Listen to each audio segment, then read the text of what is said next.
Kuwait నుంచి తిరుపతికి విమానాలని ఒక్కసారిగా తెర మీదకి వస్తుంది, అంతే వస్తుంది. ఓ 10 రోజులు అలచలు చేస్తుంది, వెళ్ళిపోతుంది. మళ్ళీ ఎవరు దాన్ని పట్టించుకోరు. ఇంకా మెడ్రాస్లో ఎంత ఘోరంగా ఉంది పరిస్థితితో మీ అందరికి తెలుసు. ఏదో 10 గ్రాముల బంగారు తీసుకెళ్ళి కానీ పట్టుకుంటున్నారు. ఎంతమంది కలగంటున్నారో, ఎంతమంది కోరుకుంటున్నారో, ఇది రాజకీయాలకు సంబంధం లేకుండా అతీతంగానే ఓన్లీ మా ఆశ ఇదంతే. మా ఆశని బతికించండి.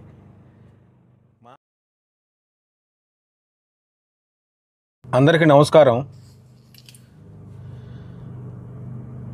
ఇప్పుడు మళ్ళీ అవసరం వచ్చిందో లేకపోతే ఆ సమయం వచ్చిందో తెలియదు, కానీ 2014లో అనుకుంటా నేనైతే కువైట్ నుంచి ఇంటికి పోవాలనుకుని బయలుదేరాలనుకున్నా. ఆ టైంలో ఈ న్యూస్ అయితే అప్పుడు హల్చల్ చేసింది బాగా. ఇంకా ఒక 3-4 నెలల్లోనే ఎయిర్పోర్ట్ రెడీ అయిపోతుంది, తిరుపతికి విమానాలు దిగేస్తాయి, మనం వెళ్ళిపోవచ్చు అని చాలా కలగన్నాం. ఆ కలలుగానే అట్లనే మిగిలిపోయాయి. దాదాపు 10 ఏళ్ళు దాటిపోయింది. మధ్యలో 2-3 సార్లు దాని గురించి డిస్కషన్ వచ్చింది, వెళ్ళిపోయింది.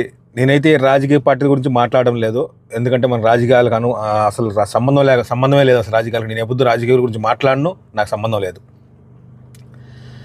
నేను కేవలం కువైట్లో ఉన్న, గల్ఫ్లో ఉన్న కడప జిల్లా, చిత్తూరు జిల్లా ఉన్నాయి కదా, ఇక్కడ మళ్ళీ ఇంకొకటి అనంతపురం జిల్లా కూడా అనుకుంటా.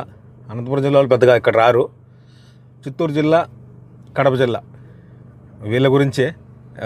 నెల్లూరు కూడా దగ్గర అవుతుందేమో అనుకుంటా. నెల్లూరు వదిలేసేయండి. కడప జిల్లా, చిత్తూరు జిల్లా, ఎవరైతే ఈ కువైట్లో నేను కువైట్లో ఉన్నాను కాబట్టి కువైట్ గురించి మాత్రం మాట్లాడతాను.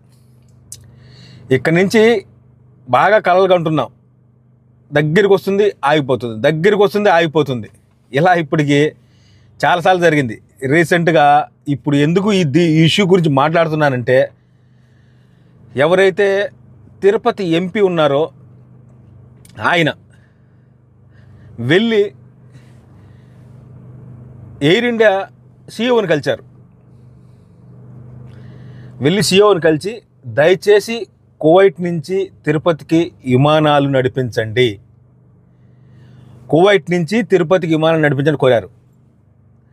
అది కాకుండా ఇంకా ఒక వారం జరిగిందనుకుంటా, కువైట్ నుంచి కుదరవల్లి సుధాకర్ రావు గారు, కువైట్లో ఉంటారు ఆయన కూడా, ఆయన వెళ్ళి డైరెక్ట్గా మన రామ్మోహన్ నాయుడు గారిని కలిశారు.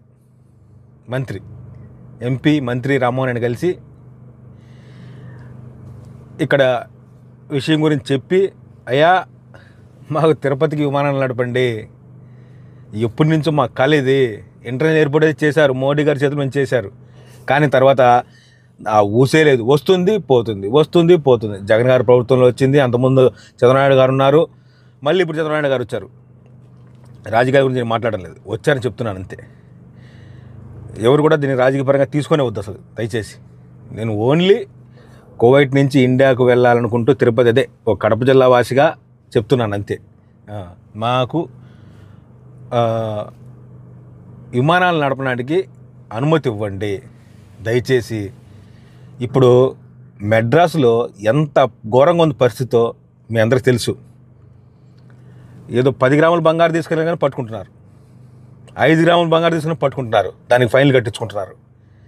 వీటన్నిటికీ చెక్ పెట్టి దయచేసి మా జిల్లాకు, మన రాష్ట్రానికి, మన రాష్ట్రంలో ఉన్న మా జిల్లాకు, అదే మా జిల్లా కంటే మా రాష్ట్రంలో ఉన్న మా విమానాశ్రయానికి విమానాలు నడపండి సార్.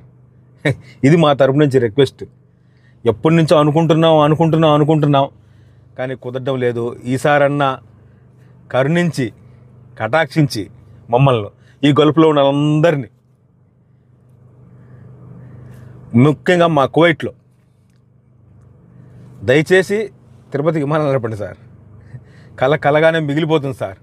ఆ కళ అలానే ఉండిపోతుందేమో తెలియదు మాకు. ఎంతమంది ఆశ అంటే, నేను మళ్ళీ వీడియో చేస్తాను సార్ ఖచ్చితంగా. అందరి దగ్గర నుంచి దాదాపు సేకరించి నా యూట్యూబ్ ఛానల్లో పెడతాను నేను.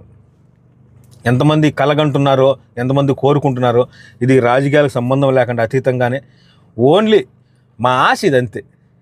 మా ఆశని బతికించండి. మా ఆశను బతికించండి.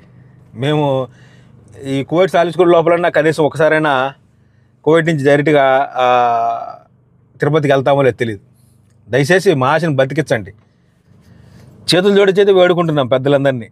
మన తిరుపతి ఎంపీ గారు ఆయన కలిశారంట, సీఈఓను, ఎయిర్ ఇండియా సీఈఓను. ఆయన ఎలాగోలా ఒప్పించి విమానాలు నడిపేటట్టు చూడండి సార్. రామ్మోహన్ నాయుడు గారు సార్, మీరు కూడా ఆయన కలిశారు. కుదరవల్లి సుధాకర్ గారు కలిశారు మిమ్మల్ని, సానుకూలంగా స్పందించారు. ఇలా జరుగుతూనే ఉంది సార్, అంతే. ఇది జరుగుతూనే ఉంది అంతే. కలుస్తారు, జరుగుతూనే ఉంది. మళ్ళీ మామూలే, మర్చిపోతారు అంతా. ఒక్కసారిగా తెర మీదకి వస్తుంది సార్. కువైట్ నుంచి తిరుపతికి విమానాలని ఒక్కసారిగా తెర మీదకి వస్తుంది, అంతే. వస్తుంది, ఒక 10 రోజులు అలచలు చేస్తుంది, వెళ్ళిపోతుంది. మళ్ళీ ఎవరు దాన్ని పట్టించుకోరు. ఇంకా అలానే అయిపోతుంది సార్. దయచేసి ఈసారన్నా కరుణించండి సార్, కరుణించండి. నేను మాట్లాడింది కాకుండా నా లాంటి వాళ్ళు ఎంతమంది గొంతులు ఉన్నాయి మీ అందరికీ వినిపిస్తాను నేను తొందరలోనే. ఓకే, ధన్యవాదాలు సార్ అందరికీ.